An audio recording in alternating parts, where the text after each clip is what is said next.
PSA అనేది దీన్ని ఏమంటారంటే ప్రాస్టేట్ స్పెసిఫిక్ యాంటీజెన్ అంటారు. ఓకే. ప్రాస్టేట్ స్పెసిఫిక్ యాంటీజెన్ అనేది ప్రాస్టేట్ గ్లాండే తయారు చేస్తూ ఉంటుంది.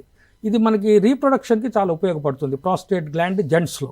కానీ ఒక ఏజ్ వచ్చిన తర్వాత ప్రాస్టేట్ గ్లాండ్ ఒక ఫంక్షన్ అంత ఎక్కువగా ఉండదు, అది కొంచెం వెస్టీజియల్గా మారిపోతూ ఉంటుంది అనమాట.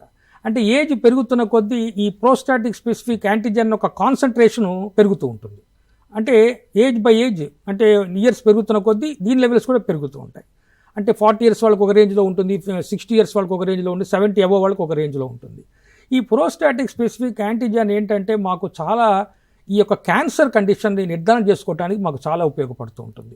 జెంట్స్లో చాలామంది చనిపోవటానికి మెయిన్ కారణం ప్రోస్టాటిక్ క్యాన్సర్తోనే. ముఖ్యంగా లేడీస్లో ఉన్న సర్వైకల్ క్యాన్సర్తో చనిపోతూ ఉంటారు. మగవాళ్లలో prostatic cancer very very common.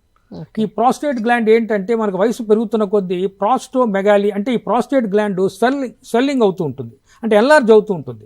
మనం స్కాన్ రిపోర్ట్ కనుక చూస్తే గ్రేడ్ 1 ప్రాస్టోమెగాలి, గ్రేడ్ 2, గ్రేడ్ 3 అని ఇస్తూ ఉంటాడు.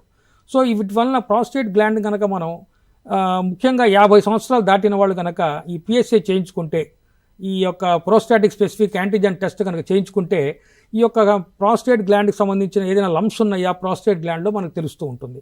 ఒకవేళ కనుక పిఎస్ఏ లెవెల్స్ కనుక చాలా ఎక్కువగా ఉంటే యూరాలజిస్ట్ ఏం చేస్తాడంటే డిజిటల్ రెక్టల్ ఎగ్జామినేషన్ అని చేస్తాడు. డిజిటల్గా రెక్టల్ ఎగ్జామినేషన్ చేయటం వలన ఈ ప్రాస్టేట్ గ్లాండ్లో ఏమైనా లంప్స్ ఉన్నాయి అనేది మనం నిర్ధారణ చేసుకోవచ్చు. ప్రాస్టేట్ గ్లాండ్లో కనుక క్యాన్సర్ ఉందని కనుక తెలిస్తే దాని ప్రకారంగా మనం ట్రీట్మెంట్ కూడా తీసుకోవాల్సిన అవసరం ఉంటుంది. కానీ ఇందులో ముఖ్యమైన పాయింట్ ఇంకోటి కూడా ఏముందంటే ఈ యొక్క పిఎస్ఏ అంటే ప్రోస్టాటిక్ స్పెసిఫిక్ యాంటీజెన్ పెరగటానికి ఒక్క క్యాన్సరే కారణం కాదు. ఒక్కోసారి యూరినరీ ఇన్ఫెక్షన్తో కూడా ప్రాస్టేట్ స్పెసిఫిక్ యాంటీజెన్ పెరిగే అవకాశం ఉంటుంది. సో ఈ ప్రోస్టాటిక్ స్పెసిఫిక్ యాంటీజెన్ పెరిగినంత మాత్రాన మనం క్యాన్సర్ అనుకొని ఇమీడియట్గా అనుకోవడానికి కూడా అవకాశం లేదు. ఒక్కోసారి హై ఇన్ఫెక్షన్, యూరినరీ ఇన్ఫెక్షన్ ఉన్నా కూడా prostatic specific antigen levels rise అవుతూ ఉంటాయి.